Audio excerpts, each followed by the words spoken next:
So ಈಗಾಗಲೇ ಅಯೋಧ್ಯೆ ಕಳೆಗಟ್ಟಿದೆ. ಯಾಕಂದರೆ ಶ್ರೀರಾಮೋತ್ಸವಕ್ಕೆ ಇನ್ನೇನು ಕ್ಷಣಗಣನೆ ಆರಂಭವಾಗಿರುವಂಥದ್ದು. ಸೊ ಇನ್ನೇನು 22ನೇ ತಾರೀಕು ಬಾಲರಾಮನ ಪ್ರಾಣ ಪ್ರತಿಷ್ಠಾಪನೆ ಕಾರ್ಯಕ್ರಮ ನೆರವೇರಲಿಕ್ಕಿದೆ. ಟಿವಿನಲ್ಲಿ ಅಯೋಧ್ಯೆ ರಾಮ ಮಂದಿರದ ಒಂದು ಗತವೈಭವವನ್ನು ನೀವು ಕೂಡ ಕಣ್ತುಂಬುವುದು. ಬಾಲರಾಮನ ಪ್ರತಿಷ್ಠಾಪನೆಗೆ ಅಯೋಧ್ಯೆ ಈಗ ಝಗಮಗಾಗುತ್ತಿದೆ. ದೇವಲೋಕವೇ ಧರೆಗಿಳಿದಂತೆ ಭಾಸವಾಗ್ತಾ ಇದೆ. ಅಯೋಧ್ಯೆಯನ್ನು ನೋಡ್ತಾ ಇದೆ. ಅಯೋಧ್ಯೆಯ ಶ್ರೀರಾಮ ಮಂದಿರದಲ್ಲಿ ಸ್ವರ್ಗವೇ ಧರೆಗಿಳಿದಂತೆ, ದೇವಲೋಕವೇ ಸೃಷ್ಟಿಯಾದಂತೆ ಕಾಣಿಸ್ತಾ ಇದೆ. ಬಗೆ ಬಗೆಯ ಹೂವುಗಳಿಂದ ರಾಮ ಮಂದಿರವನ್ನ ಅಲಂಕಾರ ಮಾಡಲಾಗಿದೆ. ಅಯೋಧ್ಯೆ ನೆಲದಿಂದಲೇ ಟಿವಿ9 ಕ್ಷಣ ಕ್ಷಣದ ಮಾಹಿತಿಯನ್ನು ಕೂಡ ನೀಡ್ತಾ ಇದೆ. ಅಲ್ಲೇ ನಮ್ಮ ಪ್ರತಿನಿಧಿಗಳಿದ್ದಾರೆ. ಅಲ್ಲಿಂದ ಕ್ಷಣ ಕ್ಷಣದ ಎಕ್ಸ್ಕ್ಲೂಸಿವ್ ಅಪ್ಡೇಟ್ಸ್ ನಾವು ಕೊಡ್ತಾ ಇದ್ದೀವಿ. ಟಿವಿ9ನಲ್ಲಿ ಅಯೋಧ್ಯೆ ರಾಮ ಮಂದಿರವನ್ನ ಗತವೈಭವ ಸಾರುವಂತಹ ಎಕ್ಸ್ಕ್ಲೂಸಿವ್ ದೃಶ್ಯಾವಳಿಗಳು ಕೂಡ ಲಭ್ಯವಾಗಿವೆ. ಮಂಟಪದ ಒಳಭಾಗದ ದೃಶ್ಯಗಳು, ಹಾಗೆ ಹೊರಗೆ ಅದರ ಪ್ರಾಂಗಣ ಹೇಗಿದೆ ಅನ್ನುವಂಥದ್ರ ಬಗ್ಗೆ, ಮೇಲ್ಛಾವಣಿ ಹೇಗಿದೆ, ಅಲ್ಲಿ ಕೆತ್ತನೆ ಮಾಡಿರುವಂತಹ ವಿಶಿಷ್ಟ ಬಗೆಯ ಒಂದು ಕಲಾಕೃತಿಗಳು, ಇದೆಲ್ಲವನ್ನೂ ಕೂಡ ಟಿವಿ9 ನಿಮ್ಮ ಮುಂದೆ ಇಡ್ತಾ ಇದೆ. ನಮ್ಮ ಪ್ರತಿನಿಧಿಗಳಿಬ್ಬರು ಕೂಡ ಅಲ್ಲಿಂದ, ನಮ್ಮ ವಿಡಿಯೋ ಜರ್ನಲಿಸ್ಟ್ ಜೊತೆಗೆ ನಮ್ಮ ಪ್ರತಿನಿಧಿಗಳು ಎಲ್ಲರೂ ಕೂಡ ಅಲ್ಲಿಂದ ವರದಿಯನ್ನು ನೀಡ್ತಾ ಇದ್ದಾರೆ. ವಿಸ್ತೃತ ವರದಿಯನ್ನು ಕೊಡ್ತಾನೆ ಇದ್ದಾರೆ. ಕ್ಷಣ ಕ್ಷಣದ ಮಾಹಿತಿ ಹಾಗೆ ಲೈವ್ ಅಪ್ಡೇಟ್ಸನ್ನು ಕೂಡ ನಾವು ನಿಮ್ಮ ಮುಂದೆ ಇಡ್ತಾ ಇದ್ದೀವಿ. ಹಾಗೆ ಸ್ಕ್ರೀನ್ ಮೇಲೆ ನೀವು ನೋಡ್ಬೋದು ಯಾವೆಲ್ಲ ಗಣ್ಯರು ಈಗ ಶ್ರೀರಾಮೋತ್ಸವದಲ್ಲಿ ಭಾಗಿಯಾಗ್ತಾ ಇದ್ದಾರೆ ಅನ್ನುವಂಥದ್ದನ್ನು ಕೂಡ ನಾವು ನಿಮಗೆ ತೋರಿಸ್ತಾ ಇದ್ದೀವಿ. ಸಾಕಷ್ಟು ಜನ ಸೆಲೆಬ್ರಿಟಿಗಳು ಕನ್ನಡ ಚಿತ್ರರಂಗದಿಂದಲೂ ಕೂಡ, ರಿಷಬ್ ಶೆಟ್ಟಿ ಆಗಿರ್ಬೋದು ಅಥವಾ ಯಶ್ ಆಗಿರ್ಬೋದು, ಇವರೆಲ್ಲರೂ ಕೂಡ ಹೋಗ್ತಾ ಇದ್ದಾರೆ. ಇನ್ನು ಅಜಯ್ ದೇವ್ಗನ್, ಟೈಗರ್ ಶ್ರಾಫ್, ಪ್ರಭಾಸ್, ಇವರೆಲ್ಲರೂ ಕೂಡ ಈ ಒಂದು ಶ್ರೀರಾಮೋತ್ಸವದಲ್ಲಿ ಭಾಗಿಯಾಗ್ತಾ ಇದ್ದಾರೆ. ಇನ್ನು ಉದ್ಯಮಿಗಳು, ಕ್ರಿಕೆಟರ್ಸ್ ಇವರು ಕೂಡ ಹೋಗ್ತಾ ಇದ್ದಾರೆ. ಗೌತಮ್ ಅದಾನಿಯಿಂದ ಹಿಡಿದು ರತನ್ ಟಾಟಾ, ಮುಖೇಶ್ ಅಂಬಾನಿ, ಸಚಿನ್ ತೆಂಡೂಲ್ಕರ್, ವಿರಾಟ್ ಕೊಹ್ಲಿ ಇವರೆಲ್ಲರೂ ಕೂಡ ಕಾರ್ಯಕ್ರಮದಲ್ಲಿ ಭಾಗಿಯಾಗ್ತಾ ಇದ್ದಾರೆ. ಸೊ ಹೀಗೆ ದೊಡ್ಡ ದೊಡ್ಡ ಬಿಸ್ನೆಸ್ ಮ್ಯಾನ್ಗಳು, ಕ್ರಿಕೆಟಿಗರು, ಜೊತೆಗೆ ನಟ ನಟಿಯರು ಕೂಡ ಶ್ರೀರಾಮೋತ್ಸವದಲ್ಲಿ ಭಾಗಿಯಾಗೋದಕ್ಕೆ ಅಂಥೇಳಿ ತೆರಳ್ತಾ ಇದ್ದಾರೆ. ಶ್ರೀರಾಮಲಲ್ಲ ಅಂದರೆ ಬಾಲರಾಮ, ನಮಗೆಲ್ಲರಿಗೂ ಕೂಡ ಪರಿಚಿತರಾಗಿರೋ ಹಾಗೆ ಬಾಲರಾಮನ ಒಂದು ಪ್ರಾಣ ಪ್ರತಿಷ್ಠಾಪನೆ ಕಾರ್ಯಕ್ರಮ 22ನೇ ತಾರೀಕು ನೆರವೇರಲಿಕ್ಕಿದೆ. ಸೊ ಇನ್ನೊಂದು ಖುಷಿಯ ಸಂಗತಿ ಅಂತ ಹೇಳಿದ್ರೆ, ಈ ಇಡೀ ನಿರ್ಮಾಣದ ಕಾರ್ಯದಲ್ಲಿ ಜೊತೆಗೆ ಪ್ರಾಣ ಪ್ರತಿಷ್ಠಾಪನೆ ನಡೀತಾ ಇರುವಂತಹ ಇಲ್ಲಿವರೆಗೂ ಕೂಡ, ಮೊದಲ ದಿನದಿಂದ ಇಲ್ಲಿವರೆಗೂ, ಆರಂಭದಿಂದ ಅಂತ್ಯದವರೆಗೂ ಕೂಡ ಕನ್ನಡಿಗರ ಒಂದು ಕೆಲಸ ಹಿರಿದಾಗಿದೆ. ಕನ್ನಡಿಗರ ಕೊಡುಗೆ ಇಲ್ಲಿ ಅಪಾರವಾಗಿದೆ. ಸೊ ಅದನ್ನು ಅಲ್ಲಿ ಈ ಒಂದು ನಿರ್ಮಾಣದ ಕಾಂಟ್ರಾಕ್ಟನ್ನು ವಹಿಸಿಕೊಂಡಿದ್ದಂಥವ್ರು, ಸೊ ಅವರು ಕೂಡ ಅದನ್ನು ಸ್ಮರಿಸಿದ್ದಾರೆ, ಹೇಳಿದ್ದಾರೆ ಕನ್ನಡಿಗರ ಕೊಡುಗೆ ಅಪಾರವಾಗಿದೆ. ಪ್ರಮುಖವಾಗಿ ಈ ಬಾಲರಾಮನ ವಿಗ್ರಹವನ್ನು ಕೆತ್ತಿರುವಂಥವರೇ ನಮ್ಮ ಕನ್ನಡಿಗರು. ಮೈಸೂರಿನ ಅರುಣ್ ಯೋಗಿರಾಜ್ ಅವರು ಈ ಬಾಲರಾಮನ ಮೂರ್ತಿಯನ್ನು ಕೆತ್ತಿದ್ದಾರೆ. ಅದಕ್ಕೆ ಇವತ್ತು ಪ್ರಾಣ ಪ್ರತಿಷ್ಠಾಪನೆ ನೆರವೇರುವಂಥದ್ದು. ಇನ್ನು ಮುಂದೆ ಸಾವಿರ ವರ್ಷಗಳು ಕೂಡ ಆ ಬಾಲರಾಮನ ಮೂರ್ತಿಗೆ ಪೂಜೆಯನ್ನು ಸಲ್ಲಿಸಲಾಗುತ್ತೆ. ಆಗ ಕನ್ನಡಿಗರನ್ನ ಸ್ಮರಿಸಲಾಗುತ್ತೆ. ಇನ್ನು ಈ ರಾಮ ಮಂದಿರದ ನಿರ್ಮಾಣ ಕಾರ್ಯ ಏನಿದೆ, ಅದರ ಕಂಬಗಳ ಕೆತ್ತನೆ, ಸೊ ಅದರಲ್ಲೂ ಕೂಡ ನಮ್ಮ ಕನ್ನಡಿಗರು ಕೆಲಸವನ್ನು ಮಾಡಿದ್ದಾರೆ. ಇದಕ್ಕೆ ಲೈಟಿಂಗ್ನ ವ್ಯವಸ್ಥೆ ಆಗಿರ್ಬೋದು ಅಥವಾ ಬೇರೆ ಬೇರೆ ಎಲ್ಲ ವಿಚಾರಗಳಲ್ಲೂ ಕೂಡ ಕನ್ನಡಿಗರು ಸಾಕಷ್ಟು ಒಂದು ಕೊಡುಗೆಯನ್ನು ನೀಡಿದ್ದಾರೆ. ಸ್ಥಳದಲ್ಲಿ ಈಗ ನಮ್ಮ ಪ್ರತಿನಿಧಿ ಇದ್ದಾರೆ. ನಾವು ಆಗಲೇ ಹೇಳ್ತಾ ಇದ್ವಿ, ನಮ್ಮ ಪ್ರತಿನಿಧಿಗಳೆಲ್ಲರೂ ಕೂಡ ಅಲ್ಲಿಂದ ಪ್ರತ್ಯಕ್ಷ ವರದಿಯನ್ನು ನೀಡ್ತಾ ಇದ್ದಾರೆ, ಕ್ಷಣ ಕ್ಷಣದ ಅಪ್ಡೇಟ್ಸನ್ನು ಕೊಡ್ತಾ ಇದ್ದಾರೆ. ನಮ್ಮ ಪ್ರತಿನಿಧಿ ಈಗ ಹರೀಶ್ ನನ್ನ ಜೊತೆಗೆ ಜಾಯ್ನ್ ಆಗ್ತಾ ಇದ್ದಾರೆ, ಮಾತಾಡ್ತೋಣ. ಹರೀಶ್, ಇನ್ನೇನು ಕ್ಷಣಗಣನೆ ಆರಂಭವಾಗಿದೆ. ನಾಳೆ ಒಂದು ದಿನ ಮಾತ್ರ ಬಾಕಿ ಇರುವಂಥದ್ದು. 22ನೇ ತಾರೀಕು ಯಾವಾಗ ಆಗುತ್ತೋ ಅಂತ ಹೇಳಿ ರಾಮ ಭಕ್ತರು ಕೂಡ ಕಾತರದಿಂದ ಕಾಯ್ತಾ ಇದ್ದಾರೆ. ನೀವು ಆ ಒಂದು ಪವಿತ್ರ ಕ್ಷೇತ್ರದಲ್ಲೇ ಇದ್ದೀರಿ, ಸತತವಾಗಿ ಅಲ್ಲಿಂದ ವರದಿಯನ್ನು ಮಾಡ್ತಾ ಇದ್ದೀರಿ. ಆ ಕ್ಷಣ ಈಗ ನೀವು ಅಲ್ಲಿ ನೋಡ್ತಾ ಇರುವಂಥದ್ದು ಹೇಗನ್ನಿಸುತ್ತೆ? ಯಾವ ರೀತಿಯಾಗಿ ಪುಳಕಿತಗೊಳಿಸ್ತಾ ಇದೆ? ಬಹುಶಃ ಅಯೋಧ್ಯೆಯನ್ನು ನೋಡ್ತಾ ಇದ್ರೆ ಒಂದು ರೀತಿ ದೇವಲೋಕವೇ ಧರೆಗೆ ಇಳಿದಂತೆ ಭಾಸವಾಗ್ತಾ ಇದೆಯಾ ಅಂತ ಹೇಳಿ ಹರೀಶ್, ಏನೇನು ನಡೀತಾ ಇದೆ ಇವತ್ತು ಅಲ್ಲಿ ಪೂಜಾ ಕೈಂಕರ್ಯಗಳು? ಹೌದು ರೆಹಮಾನ್, ಕಳೆದ 4 ದಿವಸಗಳ ಹಿಂದೆನೇ ಪೂಜಾ ಕೈಂಕರ್ಯಗಳು ಶುರುವಾಗಿದೆ. ಯಾವಾಗ ರಾಮಲಲ್ಲಾ ಮೂರ್ತಿಯನ್ನ ವಿಕಾಸ್ ಸೃಷ್ಟಿಯಿಂದ, ಅಂದರೆ ರಾಮ ಮೂರ್ತಿಯನ್ನ ತಯಾರು ಮಾಡಿದಂತಹ ಪ್ರದೇಶ ಏನಿದೆ ಅಲ್ಲಿಂದ ರಾಮ ಮಂದಿರದ ಆವರಣಕ್ಕೆ ತರಲಾಯಿತು. ಅಲ್ಲಿಂದನೂ ಕೂಡ ಪೂಜಾ ಕೈಂಕರ್ಯಗಳು ಶುರುವಾಗಿದೆ. ಇಡೀ ಅಯೋಧ್ಯ ನವ ವಧುವಿನಂತೆ ಸಿಂಗಾರಗೊಳ್ತಿದೆ. ಬೇರೆ ಬೇರೆ ರಾಜ್ಯಗಳಿಂದ, ಉತ್ತರ ಪ್ರದೇಶದ ಬೇರೆ ಬೇರೆ ಜಿಲ್ಲೆಗಳಿಂದ ಸಾಕಷ್ಟು ಸಂಖ್ಯೆಯ ಭಕ್ತರು ಹರಿದು ಬರ್ತಾ ಇದ್ದಾರೆ. ಈಗಾಗಲೇ ಉತ್ತರ ಪ್ರದೇಶ ಸರ್ಕಾರ ಹಾಗೂ ಇಲ್ಲಿಯ ಸ್ಥಳೀಯ ಆಡಳಿತ ಮನವಿಯನ್ನು ಮಾಡಿಕೊಂಡಿದೆ. ಅಯೋಧ್ಯೆಗೆ ಹೆಚ್ಚಿನ ಸಂಖ್ಯೆಯಲ್ಲಿ ಈ ಸಂದರ್ಭದಲ್ಲಿ ಬರಬೇಡಿ ಅನ್ನುವಂಥ ಮನವಿಯನ್ನು ಮಾಡಿಕೊಂಡಿದೆ. ಆದರೂ ಕೂಡ ಸಾಕಷ್ಟು ಮಂದಿ ಭಕ್ತರು ಬರ್ತಾ ಇದ್ದಾರೆ. ಅದು ಮುಖ್ಯವಾಗಿ ಮುಖ್ಯ ರಸ್ತೆಗಳಿಂದ ಪ್ರಮುಖ ವಾಹನಗಳನ್ನು ಕೂಡ ಒಳಗಡೆ ಬರಲಿಕ್ಕೆ ಬಿಡ್ತಾ ಇಲ್ಲ. ಆದರೂ ಕೂಡ ಕಾಲ್ನಡಿಗೆಯಲ್ಲೇ ಭಕ್ತರು ಬರ್ತಾ ಇದ್ದಾರೆ. ಇಡೀ ಅಯೋಧ್ಯೆಯನ್ನು ಸಿಂಗರಿಸಲಾಗ್ತದೆ. ಇನ್ನೊಂದು ಮುಖ್ಯವಾಗಿ ಇವತ್ತಿನಿಂದ VVIP ಮತ್ತು ಸಾಧು ಸಂತರುಗಳು ಅತಿಥಿಗಳಾಗಿ ಏನು ಆಹ್ವಾನವನ್ನು ನೀಡಲಾಗಿದೆ ಟ್ರಸ್ಟ್, ಅವರಿಗೆಲ್ಲರೂ ಕೂಡ ಇವತ್ತಿನಿಂದ ಅಯೋಧ್ಯೆಗೆ ಬರಲಿಕ್ಕೆ ಶುರು ಮಾಡ್ತಾರೆ. ಅವರಿಗೆ ಉಳ್ಕೊಳ್ಳೋದಕ್ಕೂ ಕೂಡ ವ್ಯವಸ್ಥೆಯನ್ನು ಮಾಡಲಾಗಿದೆ. ಒಂದು ಕಡೆ ಈ ಕಡೆ ನೋಡ್ತಾ ಇರ್ಬೋದು, ಬಸ್ ಸ್ಟ್ಯಾಂಡ್ಗಳನ್ನು ಸಿಂಗರಿಸುವಂತಹ ಕೆಲಸ ನಡೀತಾ ಇದೆ. ಅಲ್ಲಲ್ಲಿಯೇ ರಾಮ ಭಜನೆ ಇದೆ. ಮುಖ್ಯವಾಗಿ ರಾಮಾಯಣದ ಪುಸ್ತಕಗಳನ್ನು ಕೂಡ ಹಂಚುವಂತಹ ಕೆಲಸ ನಡೀತಾ ಇದೆ. ನೋಡ್ಬೋದು, ಇದೊಂದು ಬಸ್ ಸ್ಟ್ಯಾಂಡ್ ಅನ್ನು ಸಿಂಗರಿಸಲಾಗಿದೆ. ಎಲ್ಲಿರ್ತಾರೆ ಅಲ್ಲಲ್ಲ ಈಗ ರಾಮಾಯಣದ ಪುಸ್ತಕಗಳನ್ನು ಹಂಚಲಾಗ್ತಿದೆ. ನೋಡ್ತಾ ಇರ್ಬೋದು,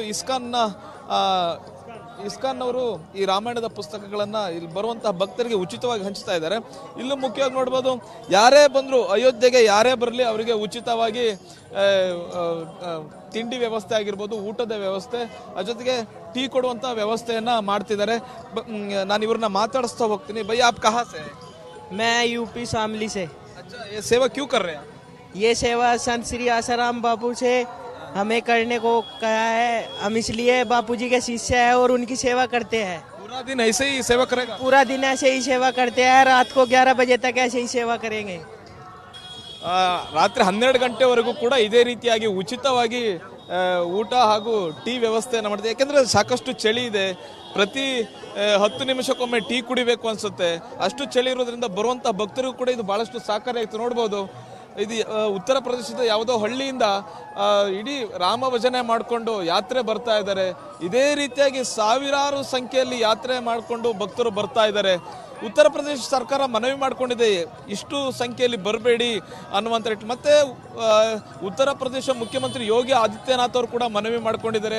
ಸಾಕಷ್ಟು ಚಳಿ ಇದೆ, ಅಯೋಧ್ಯೆಯಲ್ಲಿ ಶೀತ ಗಾಳಿ ಇದೆ, ಬರುವಾಗ ಕಾಲ್ನಡಿಗೆಯಲ್ಲಿ ಬರಬೇಡಿ, ಚಳಿಗೆ ವ್ಯವಸ್ಥೆಗಳನ್ನು ಮಾಡಿಕೊಂಡು ಬನ್ನಿ ಅನ್ನುವಂಥ ನಿಟ್ಟಿನಲ್ಲಿ ಹೇಳ್ತಾ ಇದ್ದಾರೆ. ಅದ್ರ ಜೊತೆಗೆ ಭದ್ರತೆಯನ್ನು ಕೂಡ ತೋರಿಸ್ತೀನಿ. ನೋಡ್ಬೋದು, RAF ತಂಡಗಳನ್ನು ಕೂಡ ನಿಯೋಜನೆ ಮಾಡಲಾಗಿದೆ. ಪ್ರಧಾನಿ ನರೇಂದ್ರ ಮೋದಿ ಅವರು ನಾಳೆಯೇ ಅಯೋಧ್ಯೆಗೆ ಬರ್ತಾರೆ. ಸೈರು ಘಾಟ್ನಲ್ಲಿ ಪುಣ್ಯ ಸ್ನಾನವನ್ನು ಮಾಡ್ತಾರೆ, ಒಂದು ದಿವಸ ಅಯೋಧ್ಯೆಯಲ್ಲಿ ಉಳ್ಕೊಳ್ತಾರೆ ಅನ್ನುವಂತಹ ಮಾಹಿತಿ ಇದೆ. ಹಾಗಾಗಿ ಬಿಗಿ ಭದ್ರತೆಯನ್ನು ಮಾಡಿಕೊಳ್ಳಲಾಗ್ತಿದೆ.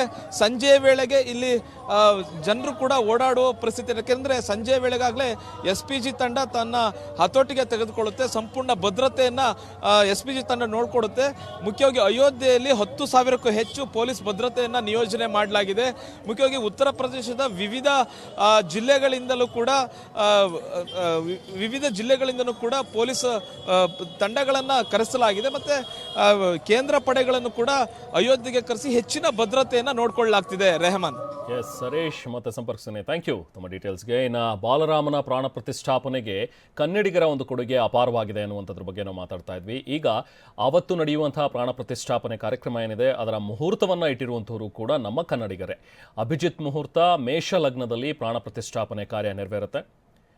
ಏಪ್ರಿಲ್ 15ನೇ ತಾರೀಕು ಕಳೆದ ವರ್ಷ ಇದರ ಮುಹೂರ್ತವನ್ನು ನಿಗದಿ ಮಾಡಲಾಗಿತ್ತು. ಪ್ರಾಣ ಪ್ರತಿಷ್ಠೆಗೆ ಇವತ್ತಿನ ದಿನನೇ ಅಂದರೆ 22ನೇ ತಾರೀಕು ಅದೇ ದಿನ ನಿಗದಿ ಮಾಡಬೇಕು ಅನ್ನುವಂಥದ್ರ ಬಗ್ಗೆ ಅದನ್ನು ತೀರ್ಮಾನ ಮಾಡಿದರು. ಬೆಳಗಾವಿಯ ವಿಜೇಂದ್ರ ಶರ್ಮಾ ಅವರು ಮುಹೂರ್ತವನ್ನು ನಿಗದಿಗೊಳಿಸಿದರು. ನೋಡಿ, ಆ ಒಂದು ಲೆಟರ್ ಹೆಡ್ಡನ್ನು ತಾವೇನು ನೋಡ್ತಾ ಇದ್ರಿ ಅದರಲ್ಲಿ ಸ್ಪಷ್ಟವಾಗಿ ಅವರು ಹೇಳಿರುವಂಥದ್ದು. ಸೊ ಯಾವಾಗ ಮಾಡಬೇಕಾಗತ್ತೆ, ಮುಹೂರ್ತ ಹೇಗಿರಬೇಕು ಅನ್ನುವಂಥದ್ರ ಬಗ್ಗೆ ಬೆಳಗಾವಿಯ ವಿಜೇಂದ್ರ ಶರ್ಮಾ ಅವರು ಕೊಟ್ಟಿದ್ದಂತಹ ಒಂದು ಡೇಟ್ ಇದು. ವಿಜೇಂದ್ರ ಶರ್ಮಾ ಅವರು ವಿದ್ಯಾವಿಹಾರ ವಿದ್ಯಾಲಯದ ಕುಲಪತಿಗಳು. ಮಂದಿರ ನಿರ್ಮಾಣ ಜೊತೆಗೆ ಉದ್ಘಾಟನೆ ಇದೆಲ್ಲದಕ್ಕೂ ಕೂಡ ಶರ್ಮಾ ಅವರೇ ಮುಹೂರ್ತವನ್ನು ಕೊಟ್ಟಿದ್ದಂಥದ್ದು. ಟ್ರಸ್ಟಿಗಳು ಮತ್ತು ಪಂಡಿತರು ಸೇರಿ ಮುಹೂರ್ತವನ್ನು ಫೈನಲ್ ಮಾಡಿದರು. ರಾಮ ಮಂದಿರ ಭೂಮಿ ಪೂಜೆ ಮುಹೂರ್ತವನ್ನು ಶರ್ಮಾ ಅವರೇ ಕೊಟ್ಟಿದ್ದಂಥದ್ದು. ವಿಜಯೇಂದ್ರ ಶರ್ಮಾ ಅವರು ಕೊಟ್ಟಿದ್ದಂತಹ ಮುಹೂರ್ತದಲ್ಲೇ ಎಲ್ಲ ಕಾರ್ಯಗಳು ಕೂಡ ಈಗ ನಡೀತಾ ಇವೆ.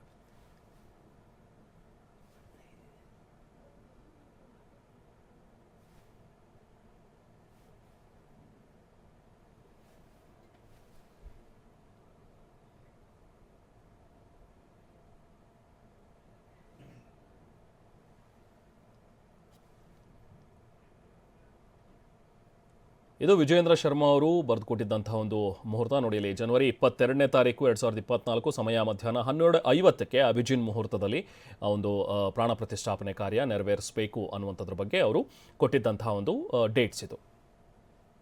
ಸ್ವಾಮಿ ಗೋವಿಂದ ದೇವಗಿರಿಯವರು ನಮಗೆ ತಿಳಿಸಿದರು, ಇದಕ್ಕೆ ಬಹಳ ಶ್ರೇಷ್ಠವಾದಂಥ ಮುಹೂರ್ತ ಕೊಡಬೇಕು ಜನವರಿಯಲ್ಲಿ ಹಾಗೆ ಅಂತ ಅವರು ಕೇಳಿದರು. ಅದಕ್ಕೆ 3 ಮುಹೂರ್ತ ಕೊಟ್ಟಿದ್ದೆ, 18, 22, 25. 18ರಂದೇ ಮತ್ತೆ ಹೊಸ ಮೂರ್ತಿಯನ್ನು ಅವತ್ತೇ ಪ್ರವೇಶ ಮಾಡಿದ್ದಾರೆ ಗರ್ಭಗುಡಿಯಲ್ಲಿ. ನಾನು ಕೊಟ್ಟ ಪ್ರಕಾರ ಇವೆಲ್ಲವನ್ನು ಅದೇ ರೀತಿಯಾಗಿ ನಡೆಸ್ತಾ ಇದ್ದಾರೆ. ಇದಕ್ಕೆ ನಾನು ಒಬ್ಬನೇ ಅಲ್ಲ, ದೇಶಾದ್ಯಂತ ಇರತಕ್ಕಂತಹ ನನ್ನ ಹಿತೈಷಿಗಳೆಲ್ಲ ಪಂಡಿತರು, ವಿದ್ವಾಂಸರು, ಮೇಧಾವಿಗಳು, ಎಲ್ಲ ಕ್ಷೇತ್ರಗಳಲ್ಲಿ ಇರ್ತಕ್ಕಂಥವರು ನನಗೆ ತುಂಬ ಹಾರ್ದಿಕವಾಗಿ ಸಹಕಾರ ಕೊಟ್ಟಿದ್ದಾರೆ. ಆದ್ದರಿಂದ ಇದು ಶ್ರೇಷ್ಠವಾದಂಥ ಮುಹೂರ್ತ. ಜಗತ್ತಿಗೆ ಒಳ್ಳೆಯದಾಗತಕ್ಕಂತಹ ಮುಹೂರ್ತ ಕೊಡಬೇಕಾದಂಥ ಪ್ರಸಂಗ. ಎಲ್ಲ ಸ್ವಾಮೀಜಿಯವರು ಸ್ವಂತ ಬಂದು ಇದ್ರ ಬಗ್ಗೆ ಚರ್ಚೆ ಮಾಡಿದ್ದಾರೆ, ಅಭಿನಂದನೆಯನ್ನು ಸಲ್ಲಿಸಿದ್ದಾರೆ. ಇನ್ನು ರಾಮ ಮಂದಿರ ನಿರ್ಮಾಣದಲ್ಲಿ ಕರ್ನಾಟಕದ ಕೊಡುಗೆ ಅಪಾರವಾಗಿದೆ ಅನ್ನುವಂಥದ್ರ ಬಗ್ಗೆ ನಾವು ಮಾತಾಡ್ತಾ ಇದ್ವಿ. ಮಂದಿರ ನಿರ್ಮಾಣದಲ್ಲೂ ಕೂಡ ಕನ್ನಡಿಗರು ಅಪಾರವಾದಂತಹ ಕೊಡುಗೆಯನ್ನು ಕೊಟ್ಟಿದ್ದಾರೆ.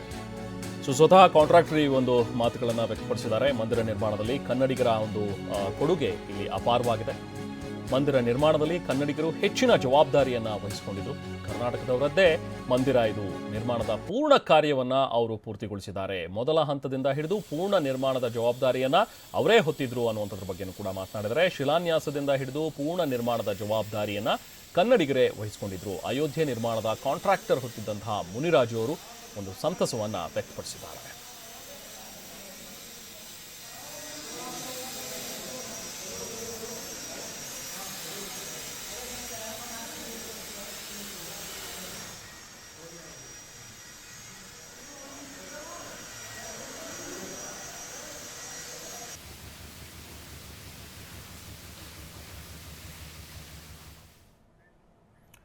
ಇನ್ನು ಈಗಾಗಲೇ 1265 kg ತೂಕದ ಒಂದು ಲಡ್ಡು ಕೂಡ ಈಗ ಅಯೋಧ್ಯೆಯನ್ನು ತಲುಪಿದೆ. ಇದನ್ನು ಮಾಡಿರುವಂಥವರು ತೆಲಂಗಾಣದ ಭಕ್ತರೊಬ್ಬರು ಇದನ್ನು ಕಳಿಸ್ಕೊಟ್ಟಿದ್ದಾರೆ ಅಯೋಧ್ಯೆಗೆ. 1265 kg ತೂಕ ಇರುವಂತಹ ಲಡ್ಡು ಇದು.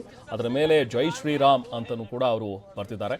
ಬಾಲರಾಮನ ಪ್ರಾಣ ಪ್ರತಿಷ್ಠಾಪನೆಯ ಬಳಿಕ ಭಕ್ತರಿಗೆ ಇದನ್ನು ಹಂಚಲಾಗುತ್ತೆ. ಅಂದರೆ ಪ್ರಸಾದದ ರೂಪದಲ್ಲಿ ಅದನ್ನು ಕೊಡಲಾಗುತ್ತೆ. ರಾಮ ಭಕ್ತರಿಗೆ ಲಡ್ಡುವನ್ನು ವಿತರಿಸಲಾಗುತ್ತೆ. ಅಯೋಧ್ಯೆ ಕರಸೇವಕಪುರಂನಲ್ಲಿ ಈಗ ಲಡ್ಡುವನ್ನು ಇರಿಸಲಾಗಿದೆ. ವಿಶೇಷ ವಾಹನದಲ್ಲಿ ತರಲಾಯಿತು. ಸುಮಾರು 1265 kgಯ ತೂಕ ಇರುವಂತಹ ಲಡ್ಡು ಇದು.